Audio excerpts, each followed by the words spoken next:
Ha sido un motivo de preocupación desde hace muchos meses, de hace mucho tiempo atrás, el tema de los arrestos domiciliarios, que si bien es cierto, está bajo norma, creemos que debemos buscar una solución. Y quizás les voy a poner a ustedes en contexto y en números la complicación que nos genera a nosotros el arresto domiciliario.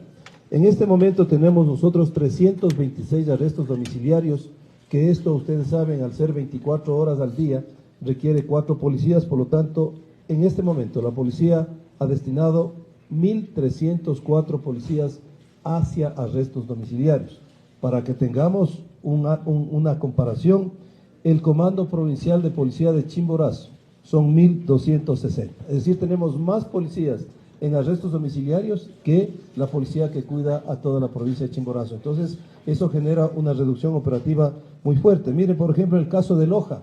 Tiene 116 policías dedicados a arresto domiciliario, pero ahí el comando serán 800 policías. Es decir, hay un tema de una capacidad operativa entre el 30% aproximadamente. Entonces, lo que nosotros hemos venido también solicitando es que, si bien es cierto, está bajo norma, y esto no podemos nosotros ir contra la independencia de decisión de los jueces, al contrario, creemos que es necesario que nosotros determinemos algún mecanismo de solución, y por eso la gentileza, agradezco públicamente, del doctor Iván Saquicela acá. Las causas o los tipos de delitos por los cuales están designados policías de arrestos domiciliarios, el 71% están por delitos sexuales, narcotráfico y delitos contra la vida. Es decir, que estas personas que están siendo beneficiarias del arresto domiciliario, en algunos de los casos tienen un nivel de riesgo por pertenecer a bandas delictivas, porque tienen confrontación con otras bandas delictivas, pero también tienen un nivel de peligrosidad por lo que ellos representan. Por lo tanto, se pone en riesgo la vida de un ser humano como es el policía que va a cumplir estos arrestos domiciliarios. Entonces, la solución y el pedido, o una de las soluciones, ya Iván nos aclarará más, es que se necesitarían incorporar a estos requisitos, que vuelvo a repetir, del arresto domiciliario, es obviamente una mujer embarazada, una persona que tenga una enfermedad catastrófica o una persona de la tercera edad, que por sí sola justifica un arresto domiciliario, pero también existe obviamente la decisión del juez.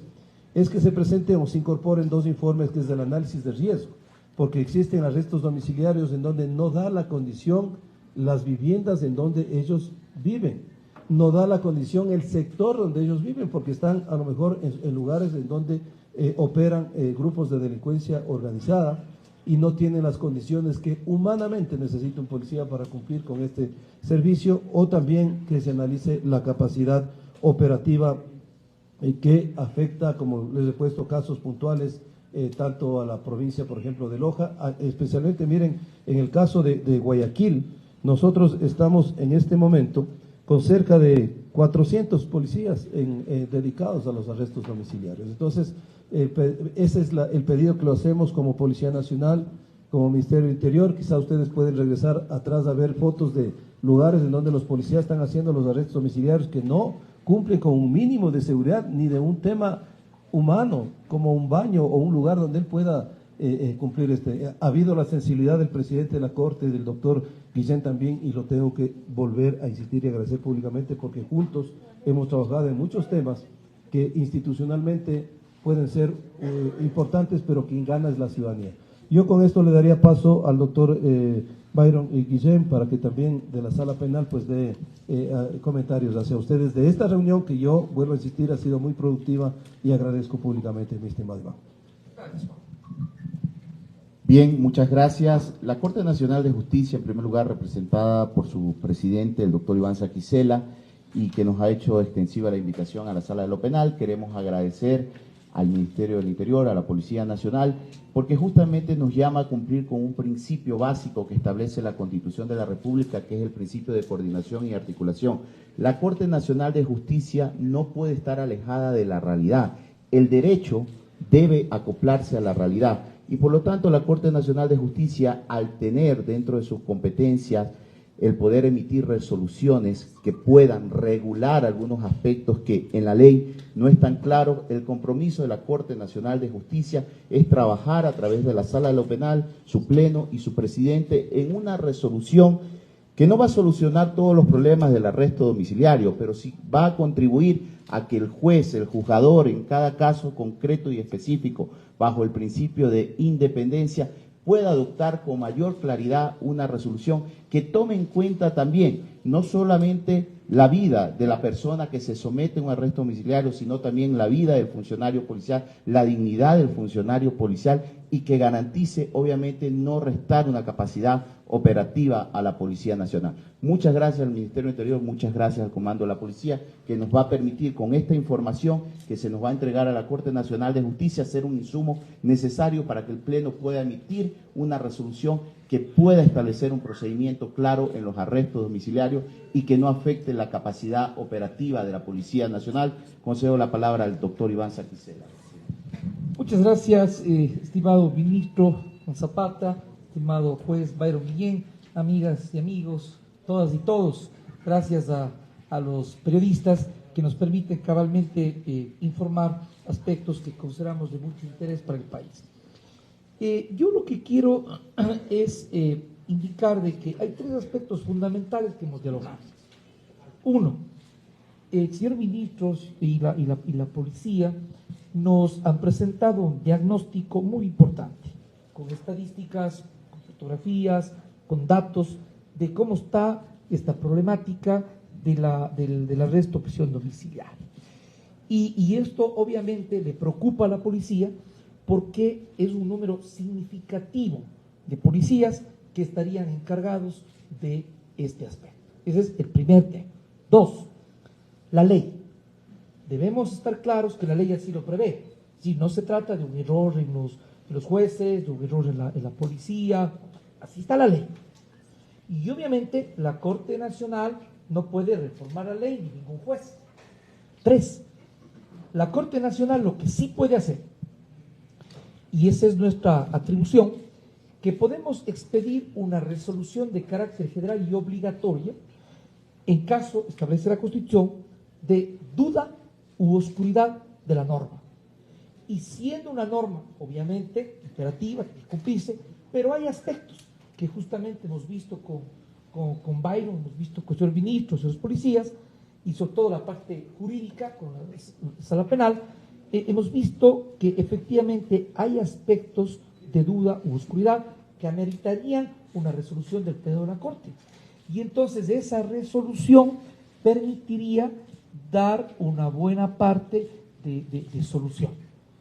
Entonces, creo yo que el trabajo coordinado, como decías Byron, el trabajo coordinado, el trabajo articulado, que además es un imperativo constitucional, nos va a permitir dar una respuesta.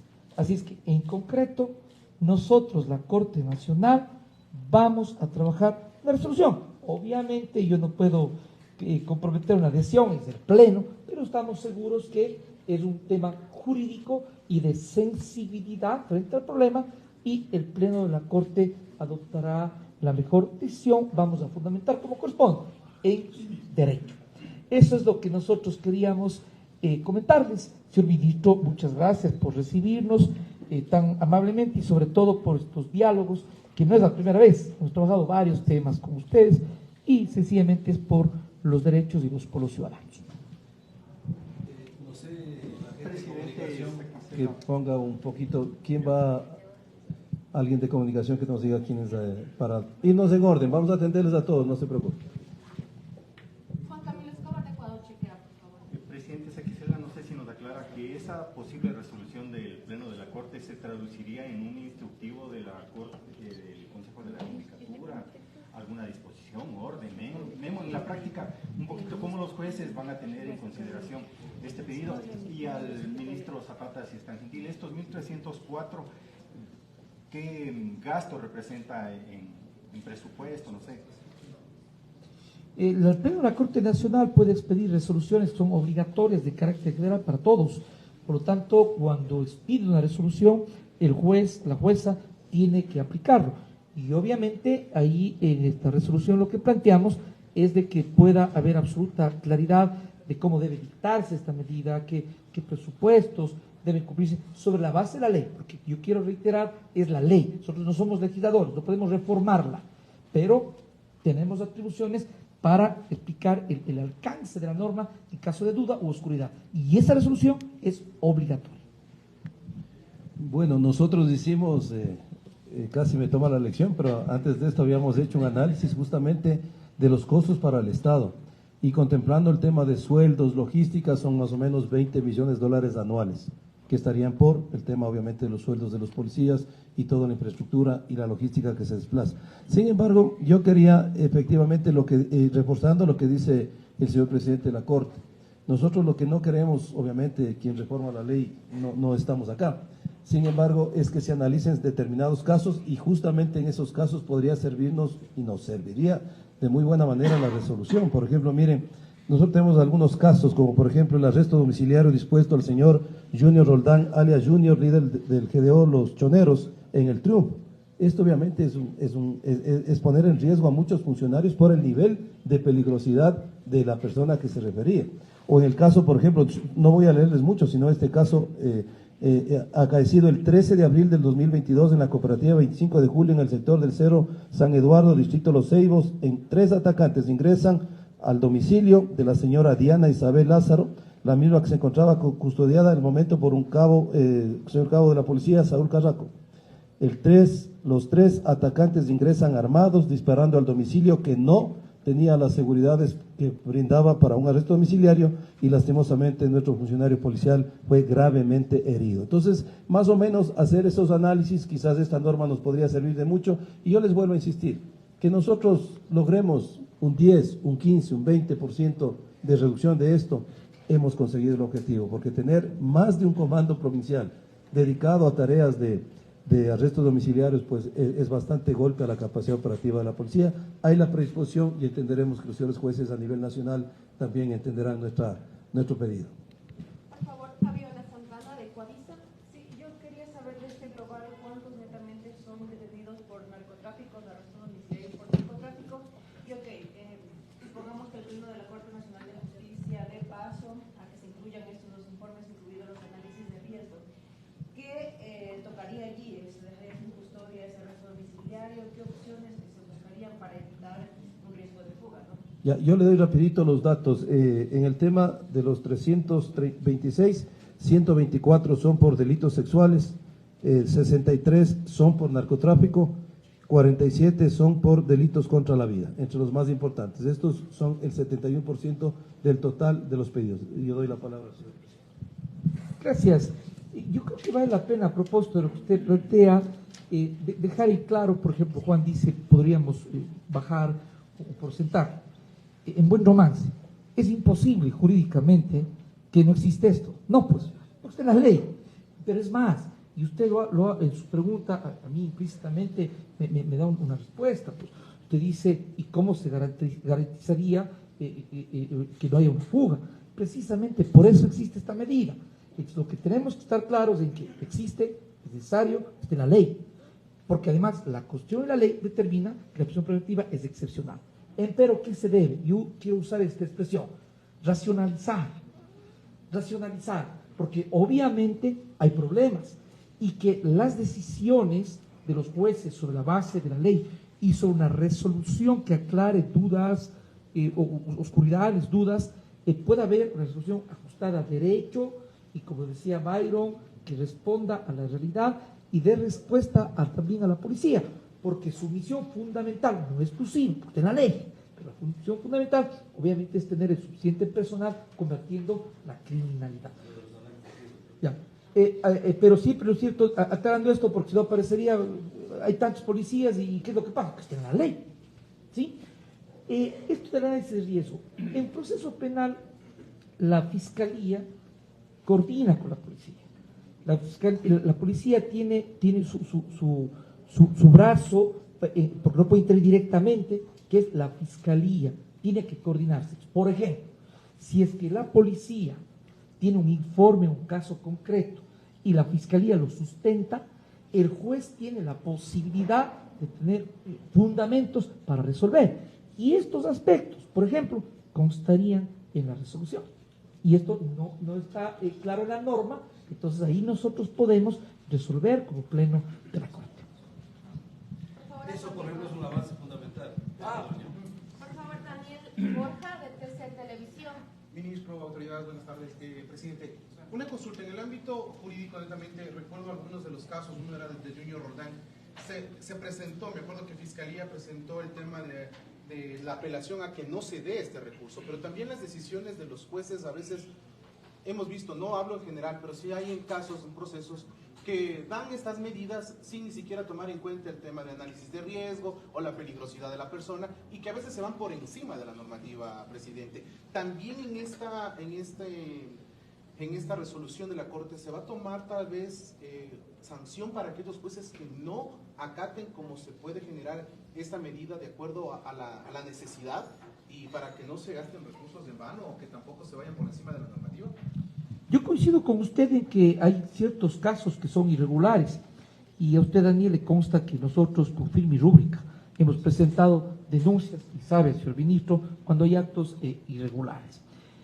Obviamente, por eso, entre otros aspectos, también es importante la resolución, porque el momento que las resoluciones, las normas, dan certezas, dan componentes para que no se pueda torcer los procedimientos, tenemos mayor seguridad para los ciudadanos. De modo tal que, claro, que la resolución coadyuva, ayuda en aquello.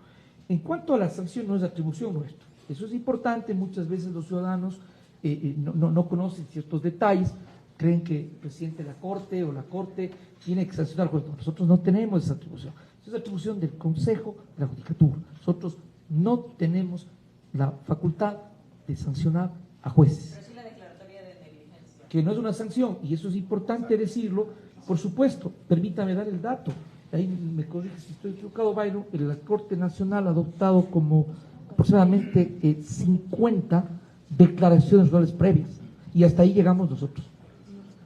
Claro, ese es un requisito que se llama, ¿no es cierto?, un presupuesto de procedibilidad para la acción disciplinaria, pero quien hace el sumario administrativo y quien sanciona es el Consejo de la Judicatura. Yo puedo dar el dato donde están aproximadamente 50 declaraciones previas. Y es algo simplemente que es el cumplimiento de nuestro deber. Por favor, Edison Saavedra, de Ecuador TV. Autoridades, buenos días.